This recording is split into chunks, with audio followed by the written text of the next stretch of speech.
আজকে দেখাবো ইলিশ মাছ রান্না। ইলিশ মাছগুলোকে নুন হলুদ দিয়ে ম্যারিনেট করছি।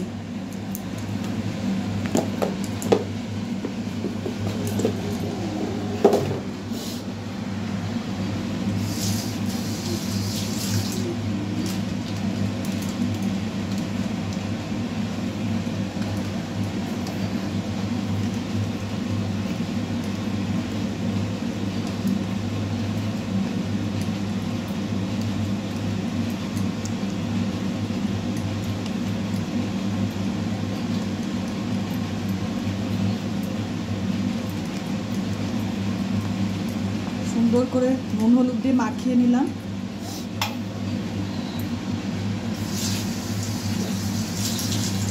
এবার কড়াইতে দেব সর্ষের তেল। ইলিশ মাছ সর্ষের তেলে রান্নায় বেশি ভালো হয়। ইলিশ মাছ রান্না করতে বেশি সময় লাগে না। তেলটা গরম হওয়া অবধি অপেক্ষা করব, তারপর দিয়ে নেব। তেলটা গরম হয়ে গেছে, এবার মাছগুলো একে একে তেলের মধ্যে ছেড়ে দেব।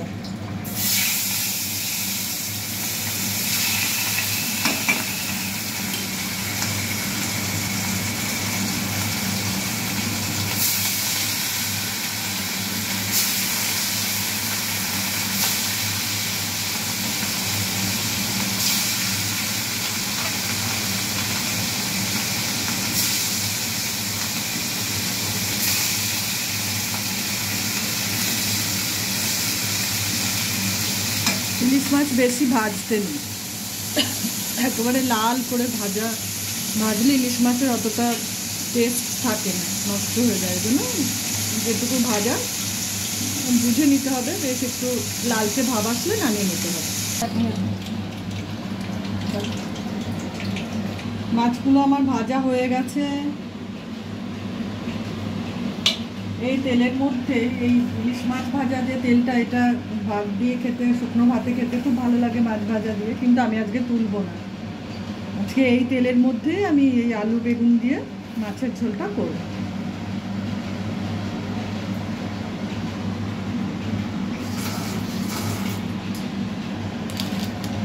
এর মধ্যে আমি একটু পাঁচফোড়ন দিয়ে দিলাম। ফোড়নে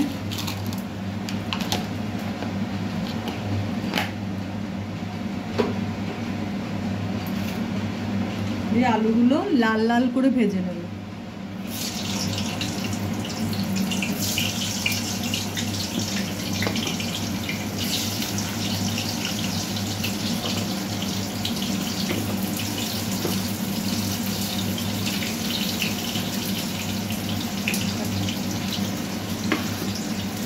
এর মধ্যে একটু নুন হলুদ দেব, এর মধ্যে সামান্য নুন হলুদ মিশিয়ে দেব।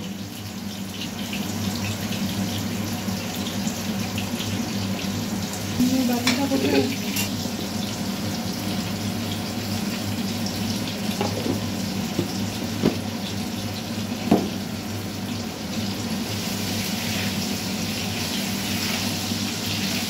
এভাবে লাল লাল করে ভাজতে থাকবে। আলুগুলো লাল লাল করে ভাজা হয়ে গেছে। এবার আমি এর মধ্যে যে ডুমো ডুমো করে কেটে রাখা বেগুনগুলো দিয়ে দেবো।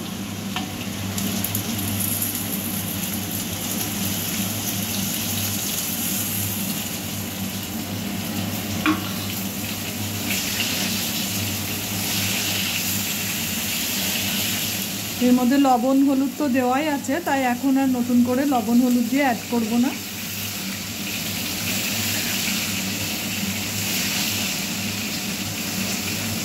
বেগুনগুলো একদম নরম হয়ে ভাজা হয়ে যাবে, তারপর মশলা দেব।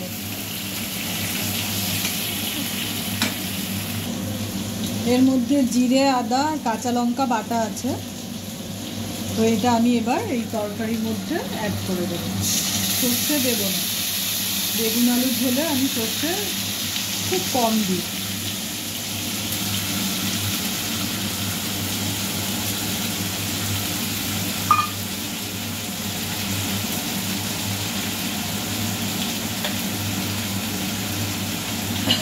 বাটির মশলাটা একটু ধুয়ে দিয়ে দিলাম।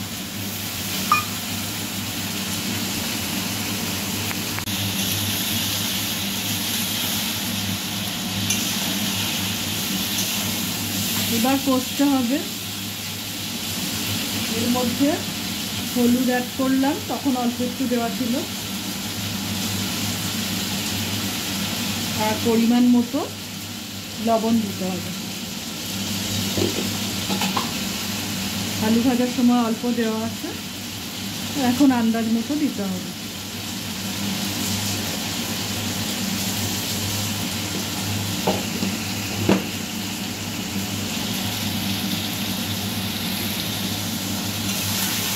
এইভাবে কষতে হবে, কষতে কষতে যখন তেল ছেড়ে যাবে তখন জল দিতে হবে। এবার আমার তরকারিটা কষানো হয়ে গেছে, এবার জল ঢালবো। মাঝখানে আমি একবার শুধু সামান্য চিনি দিয়েছিলাম, যেটা দেখানো হয়নি। এবার জল দিয়ে দিলাম।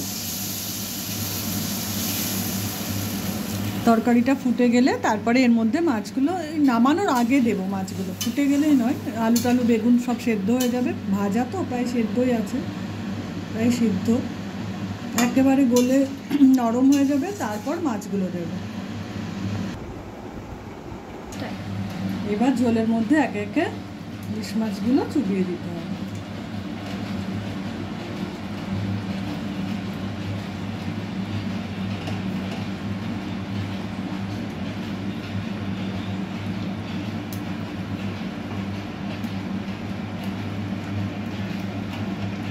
মাছটা ভেঙে গেছে বলে আর ওর মধ্যে দিলাম না। এবার গ্যাসটা অফ করে দিলাম। হয়ে গেছে আমার ইলিশ মাছ রান্না। ইলিশ মাছ রান্না হয়ে গেছে, এবার চাপা দিয়ে রেখে দেবো। যখন খাবে তখন পরিবেশন করবো।